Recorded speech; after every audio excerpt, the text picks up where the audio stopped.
It'll soon be 5 years since the referendum on Scottish independence. Lots has happened since then, but one thing that hasn't featured is an open and frank debate on why the yes side lost. But nearly a year ago, a document was published by the SNP, the report of the Sustainable Growth Commission, set up by Nicola Sturgeon to update and rethink the case for independence. The political reaction since then has focused on whether its plans would mean a further round of austerity in public spending. For the independence movement, that has added to concerns about the Commission's route map for setting up an independent Scottish currency. The chair of the Sustainable Growth Commission was Andrew Wilson. He hasn't had much to say about the Growth Commission since the report was published. But with the debate on currency warming up, he sat down with our business and economy editor, Douglas Fraser, who started by asking Andrew Wilson back to his days as an MSP and asking what he learned from being at the front line of politics. I think the biggest takeaway is that politics and public service is full of well-motivated, energetic people who want to change the world for the better. They don't always agree with each other, but they agree much more than they let on, and that Scotland is really well served by high-quality public servants at all levels. Since then, I observe that the trade has become a lot rougher. It can be very dispiriting and aggressive. Putting your head above the parapet in politics is very difficult, and so challenging orthodoxy, changing people's opinions, can be difficult in that context where ideas get... You did find yourself in something of a storm, going back to the time when you were an MSP, telling it something it didn't really want to hear about accepting that many Scots feel British and that some forms of union should be retained after independence. That later became the leadership's message, but back then it caused you a lot of pain within the party. It was the reason that you put right down the list of party candidates and didn't get re-elected.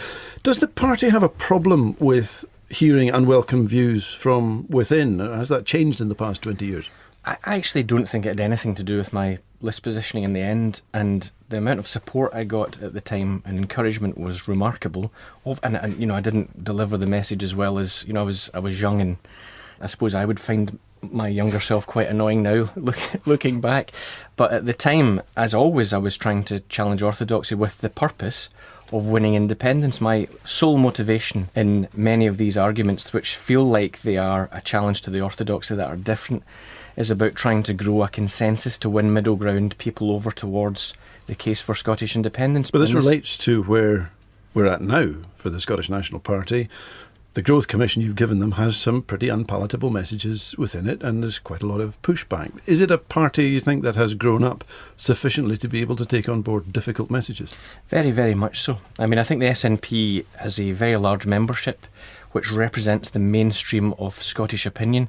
Obviously, politics can be noisy at the margins, there can be campaign groups and others, but for most people, most days, politics is about the bread and butter of how we live our lives and the priority we give to the future, change over a generation, to the pain and suffering and the challenges of today.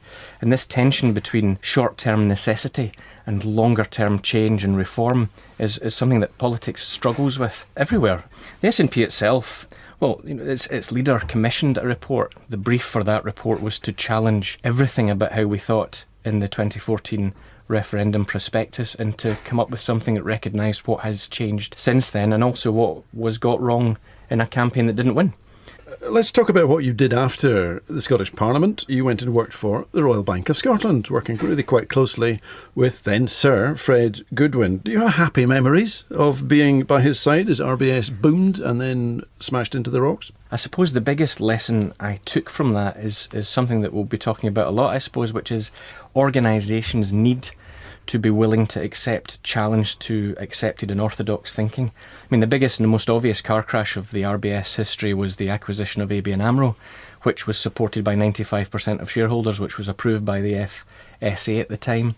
So orthodoxy needs to be challenged, and I think it's easy to look for villains in any one crisis, and everyone has to take responsibility for that, and obviously some in leadership positions more than others. There were some horrid lessons about how not to do organisational growth and culture, but lots of lessons, and I think that's the key thing, is you have to take from every life experience what will you learn for the future. And I can say, starting and now running a small business, we learnt a lot about the importance of culture. Through all of this, I sensed from watching you, having been an MSP, you adopted quite a striking change in tone. If we go back into the politics, the SNP 2007 really shifted its position towards being very positive about what Scotland could achieve, what it could be, rather than harking back to the complaints about how it had been held back. You were playing a big part in making the economic case at the time for independence, leading into the 2007 election, but that change of tone to more positive outlook has lasted, infected much of your life and your outlook. What is it that changed for you? Well, there was, I suppose, a lot going on at once. The SNP definitely did go through a culture shift from oppositional chippiness, if you like, to a much more positive and broader embracing of positive case for our potential as a country, and that felt a much more peaceable home for me than perhaps, chippy oppositionalism. That began to build more of a positive case that was different. I think at the same time in life I was going through an awful lot personally, in having kids, becoming a single parent, having a child with autism, all of which brings pressures that everyone has to deal with in life. And the more you grow up, the more you see that everyone's got stuff going on. I guess one of the things I took from the broader experience is that positivism is a necessary part of resilience. It helps you raise kids, it helps you deal with the travails of life. I think one of the other things I took as I started to write newspaper columns again was I don't like knocking copy. I don't like personal attacks on individuals. It makes me feel uncomfortable. I don't think it's fair. That's something that I've sought to try and bring to any aspect of whether I'm writing in public, speaking in public, or making a contribution to the debate. Obviously, people feel the need to have political knockabout, and there's nothing wrong with that. I mean, politics should be about ideas competing. I think it wins when people have a vigorous debate about what the future should look like. I think where we cross a line into personal attacks, people love to put a badge on opponents and then just shout at the badge rather than taking the argument on. Too many people doubt the intent of political opponents inside parties and indeed out with. But Scotland is the country of argument. We've been fighting with each other since we were thought of, and there's nothing wrong with that. But we have to be respectful at the same time. Now, I want to look at the Sustainable Growth Commission, which you chaired. Let's look back to what it was seeking to respond to, the 2014 referendum campaign, the economic case made within that.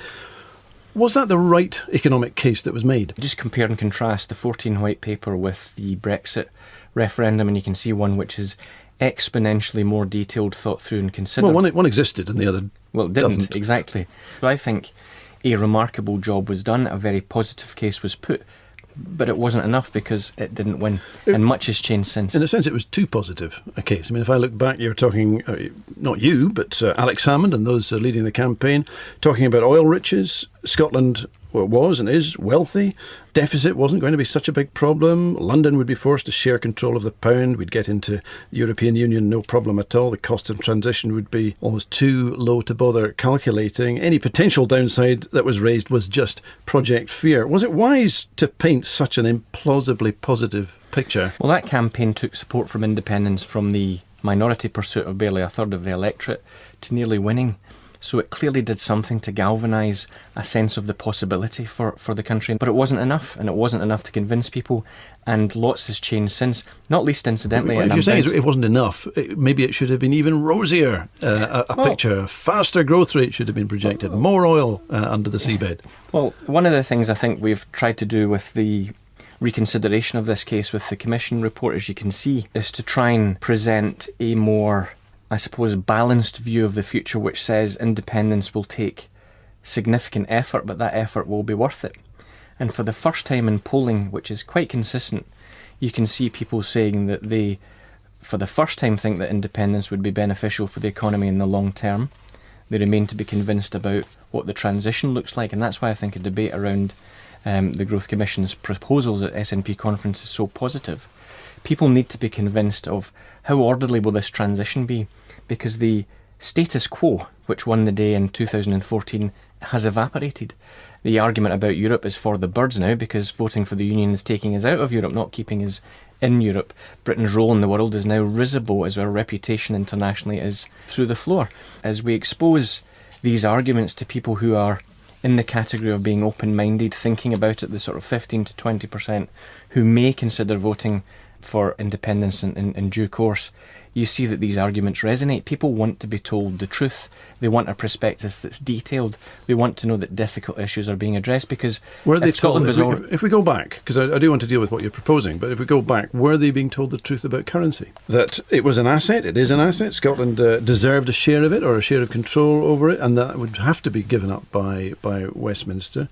That was the weakness that was relentlessly targeted by the No campaign. Why did they argue that then? Why did the SNP and indeed the Yes campaign argue it at the time? They argued that because it was necessary to protect jobs and investment in Scotland, to make sure that capital investment and jobs didn't relocate in anticipation of a dramatic change. The argument for currency union was, if anything, too open-hearted and generous towards what was a negotiating position in a campaign. I still think that there was logic and stability to that, but clearly that's a lesson we had to learn from what went on in that debate. So I wouldn't be at all critical of the proponents of the 2014 case, not least because one of the main ones commissioned us to do this report. So, I mean, of course lessons have to be learned, and adults learn from history, they learn from their own personal development, and that's, I think, what we're trying to do now. After the referendum, 2014, how did you get to the point of the Sustainable Growth Commission being set up to look again at the economic case for independence? There was a lot of frustration at the time from people who felt that the lessons of losing a referendum were not being learned fast enough. And then it took a long time, after you'd produced this for Nicola Sturgeon, it took a very long time for it to be published. I was first asked to consider this in I think, January of 2016. First Minister asked me to a meeting, and she mentioned that she was considering such an initiative. I thought she was just taking my view on the sort of eminent economists, professors and others that could contribute and how to go about it. But she actually said at the end of the meeting, can I just leave you in no doubt that I'm actually asking you to chair this? And I was taken aback, both delighted and slightly frightened by what she just said. But this was with a view to the long term, because if you remember, this point, Brexit hasn't happened, and it was a case of a longer term thinking about how we go into a future election with a prospectus for independence. Brexit then happened and made it urgent, and the Commission was launched with 14 members in the September of 2016. We then took our time to consider the brief. It was a pretty substantial question that was being put. How do we resolve for public finances that we inherit from the UK? So the public finances need to be put on a sustainable footing. How would we fix for the currency conundrum, which is a very difficult conundrum? Again, because you're talking about reforms to a situation you have now that people can touch, and you're imagining a future that people can't yet touch. That's why it's so difficult, and currency is very personal. But the other thing that was asked of the Commission obviously was to look at growth, and this is key to everything, to look at the lessons from around the world, from the best performing small countries that there are, and say how can we both learn lessons about how we govern ourselves but get the economy motoring. And there's a lot in there for a future independent Scotland, but also things that are already happening now in response from the government. What we did was commission the best minds we could find around the world to look at the big questions that we had. How do the best small advanced economies work? How do they succeed? What lessons can we learn? We thought long and hard on currency. We started saying to ourselves, how do we make a Scottish currency work? Probably pegging for quite an extended period. And then when we exposed this to debate and argument and evidence, we changed tack. Funnily enough, by total coincidence, your good self, you were interviewing Mervyn King at the Edinburgh Book Festival right at the start of in fact, just before the launch of the Commission itself, and I knew this was coming.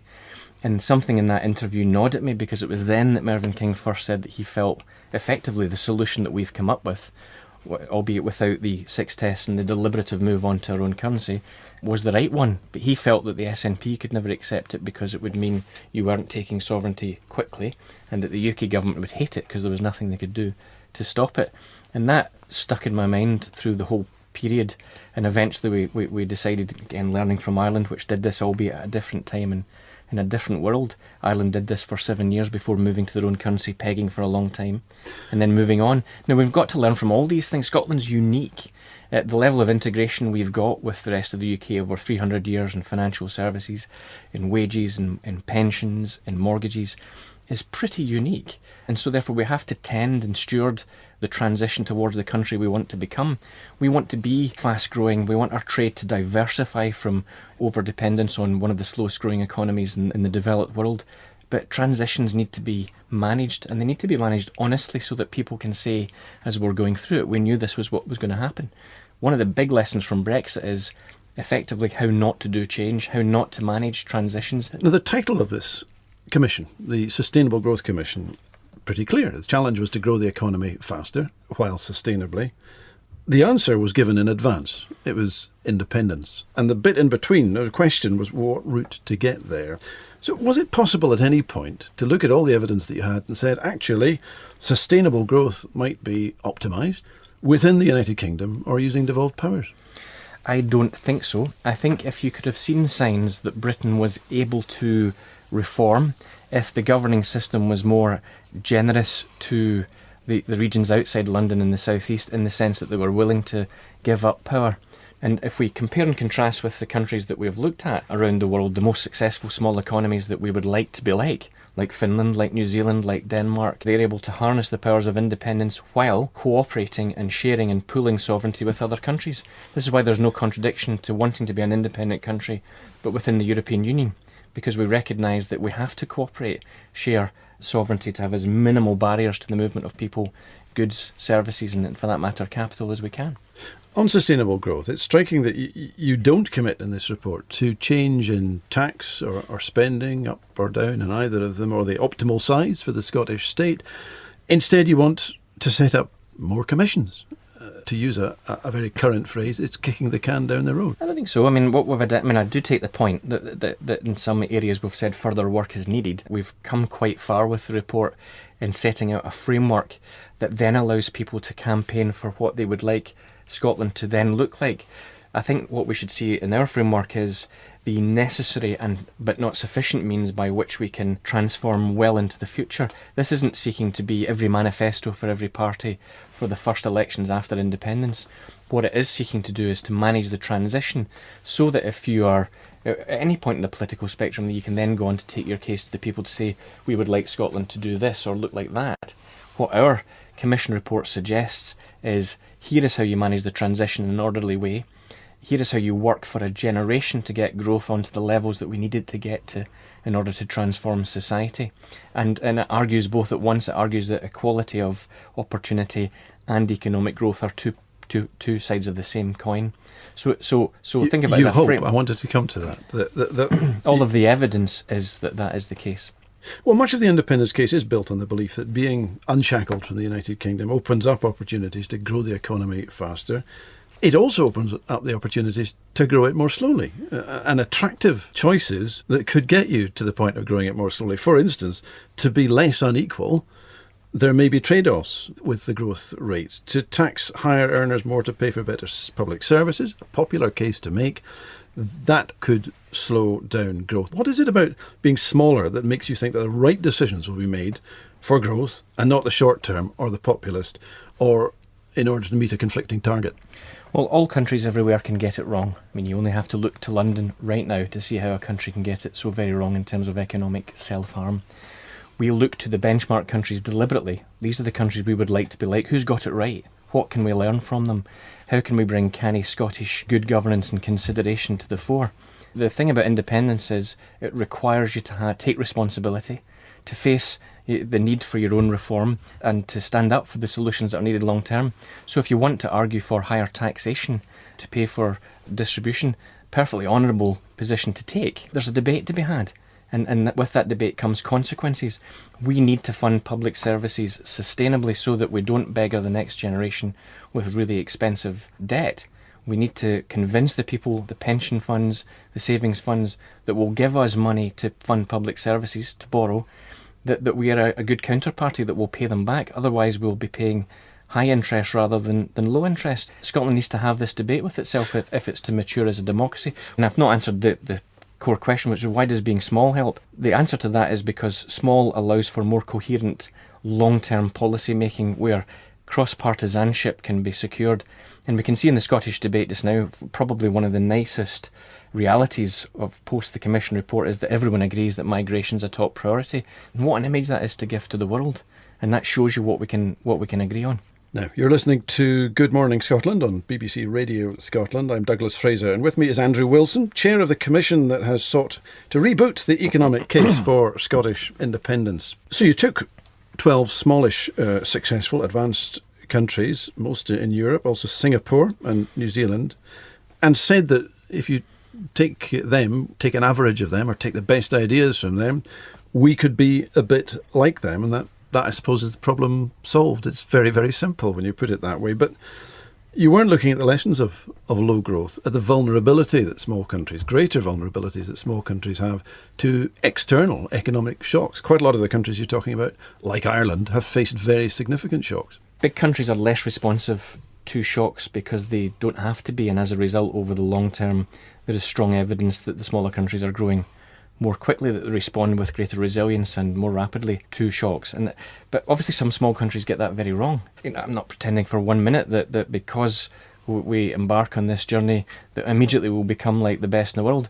The encouragement to the policy debate is to lift your sights and say there's more going on than comparing ourselves with the rest of the regions of the UK, which is amongst the slowest growing economies in the developed world. Shouldn't we be learning from Denmark? Shouldn't we be learning from New Zealand, an outstanding country where gender pay equality is amongst the best in the world, where the welcome to migrants is amongst the best in the world? Finland, what a remarkable place, recovering from the shock of losing its main trading bloc, the Soviet Union, recovering from the collapse of its biggest national champion, Nokia, highly educated, consensus behind technology in universities, gone from bad health to good health. I mean, the stories are all over the place that we can learn from. Do you want an honesty with Scottish voters? Is there not an element of shock to the system that would come with independence? The biggest shock at risk right now is what's happening in the United Kingdom economy and public policy. But with Scotland, what there is the need for a clear prospectus, learning every lesson of what Brexit gets wrong, an honest prospectus, a clear transition plan, not pretending that Rome can be built in a day. It can't, but we can begin purposefully on building it, and things can change quickly. I think we can put right the public finances probably more quickly than it is anticipated. But it would be a shock. Though that's not a word I would recognise. It is certainly a challenge, but the challenge is worth it. I mean, it's like saying, son, when you leave home, it's going to be a shock. Well, it might be, because I'll have to do my own earning and shopping and cook for myself. But that's a shock that's a part of growing up. You illustrate how you think there can be a managed transition to faster growth and an independent Scottish currency as well, looking at a project of at least 9 years is what you're looking at. The growth path you pick is far ahead of anything now being forecast. Is it realistic in the early years, not least given what we've seen with Brexit, all the effect of uncertainty and dislocation there, is it realistic to assume that investment and productivity and growth would quickly pick up? Well, we don't assume it, Douglas, which I think is the sort of key point to make, is we assume, for all of our assumptions on modelling the public finances and everything else, we just assume what has been the case in the last 15 years is the case going forward. So in other words, the trend growth, which is below already pretty poor UK trend growth. But again, looking to other countries, we see that there are opportunities to do better. Most people agree in Scotland that we should be doing far better with growth, and that means productivity. But in the very short term, it means growing our population and also getting more people participating in the economy. And if we can attract talent to Scotland, which we know will be beneficial to the whole economy, because there are more people in older generations, or indeed in younger, that are dependent on fewer people earning the income. So these are things that the country can strike a different tone to the rest of the alternative is carry on as we are just now, which is managed relative decline for the UK overall and for all of the regions outside London and the South East. But the illustration that you gave was 1% growth in public spending below the level of growth within the economy. Now we're looking in the next few years at the next 2 years of 1% growth. Well, then 1.1%, then 1.2%. So the next 4 years, it's a standstill budget in public finance. That's quite a tough thing in the early years of independence to push through. We can go faster if we can grow the economy faster. So in other words, we can tackle this with greater growth in public spending if we can bring in more growth. The point is to have public spending growing, but in a contained way. Now, we can do better than that if we can grow the economy more quickly than that. We have to put right the public finance mess that we inherit from the United Kingdom. The UK is flying on one engine of London and the South East. All of the UK regions are in substantial deficit. Scotland is actually better than most of them, but there's no doubt that we start with a position we have to put right. A containment of public spending growth is the recommendation, because that's the lesson we got from other countries. And it means that your debt is cheaper. That means you can borrow at lower rates, because people trust that you're trying to get a control of the public financial mess that you inherit. I find it remarkable that in Scotland the argument seems to be, because Britain is so badly run, you've got a deficit that is unsustainable, therefore things must stay the same, when in actual fact we need to do things very differently. The debate that was focusing for the SNP conference coming up, focusing very much on currency, and that you're saying about it, prepare for an independent Scottish currency, get the deficit down at some pain, reassure people about their income, their wealth and their loans, reassure the bankers that are going to provide the funding for the deficit, ensure that the Scottish economic cycle can be uncoupled so that the gain outweighs any pain. Some people are a lot more impatient and don't want to have to go through all of the 6 tests that you put out there. Well, I mean, I completely understand that impatience. I'm very impatient for getting going on building what we think can be a very successful society and economy. And the 6 tests are designed to ask ourselves the question, is this the right thing to do and are we ready for it? Because if you do it before then the risk is that you're issuing debt that is very expensive, because not only do you have the fact that you're a new country having debt for the first time, but you're adding currency risk to that. The risk is that you're not able to win the chance to do it in the first place because people are unsure about what it means for their mortgages, their pensions or their wages. The vast majority of people agree with that prospectus. If you look at those in the centre ground that are considering independence that are not yet persuaded, fewer than 1 in 20 want to rush the fence. So that doesn't sound politically the right thing to do, but crucially economically it's not the right thing to do, because we have to secure jobs through a transition. But critics of this, some of them outside the SNP and the broader independence movement, they want a much sharper, faster shift, and they're implying accept the pain early, perhaps with a sharp jolt, rather than drag out this transition, which itself could put the project at risk. Don't they have a point? Aren't you recommending the conditions for an independent Scotland never to pass all of those tests and to be stuck in a sort of limbo? Well, quite the reverse. I mean, the idea is that we move to a much higher growth performance as quickly as can be humanly achieved. But to put that at risk by moving too quickly would risk very expensive debt. It would risk disruption to people's mortgages, savings and pensions, and it would look like a difficult transition. And so people might struggle to vote for it, as the polling evidence suggests. But it's the economically the right thing to do, because we need to secure investment in the country and prioritise the things where we ought to be focused, which is getting the economy growing and getting the public finances under control. We could discuss the detail of a very substantial report for a long time, but there's an underlying political message here, the message that you are sending to the SNP, to the pro-independence movement, about being patient at the SNP conference later this month. What message would you be sending about your report, and what lessons people have got to take from the 2014 referendum? I guess the message that I'm able to bring to the SNP, because I'm not seeking personal popularity, and you might say that I've succeeded in not seeking personal popularity. I'm seeking to win. We need to win by persuading people that are currently not convinced by the case. And I think they, and all of the polling evidence is suggesting this, are persuaded by a message that says the case for Britain is collapsing, the case for Scotland is developing, and we have an argument that independence will be an effort. Money doesn't drop out a tree, Rome isn't built in a day, nothing falls in your lap, that's not real life. You don't win the lottery. What happens is you get a toolbox and the ability to work, and that work will be worth it. It's going to be an effort, it's going to be a challenge, but all of the evidence of history in the small best performing countries in the world is that challenge is worth it. I've always found the SNP to be a deeply pragmatic, thoughtful, welcoming organisation.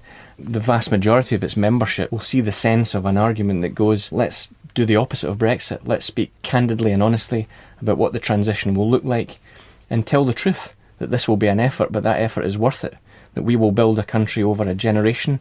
It won't be done overnight, but my goodness, that will be something to hand on to the next generation. Brexit, you didn't actually address in your report, but it hangs as a very large cloud over all of this. And it gives the whole movement an interesting lesson, doesn't it, about the other side of the negotiating table aren't as weak as you would like to think that they are. They cannot be bullied, if we're to take the lessons from the Brexit process. They will defend the status quo, use the strength, the size, the patience that they've got, and the supplicant in these negotiations, the UK in the case of Brexit, Scotland in the case of potential independence negotiations, that's the supplicant is the one that's put under pressure because of size and cost and timing. Is there a reality check needed there? So what we recommend in the report is we go with a positive tone to the rest of the UK, recognising that we need to strike for mutual advantage here. We recommend an annual solidarity payment that meets our share of historic debt obligations from the UK, had shared services like our United Nations foreign aid commitment, which we wouldn't be able to meet in the first few years anyway, because we'd need to develop the programmes that we would spend on. So we've thought that through, and we offer a far more reasonable tone than the up yours dollars approach that the Brexiteers have taken to Europe. We recognise that this is a change of our making. And we're also thinking about the fact that there's an awful lot of people living in Scotland who are either from the rest of the UK or have strong relationships with the rest of the UK. No beggar thy neighbour approach works in policy making anywhere. Once the vote is won, the world changes, and then we look for mutual advantage. I strongly believe that the relationship between Scotland and the rest of the UK and Ireland will be the closest of any countries anywhere. We must seek to have social, economic and other ties with the rest of the UK that are as close as any countries. That's Andrew Wilson, Chair of the Sustainable Growth Commission, and he was speaking to our business and economy editor, Douglas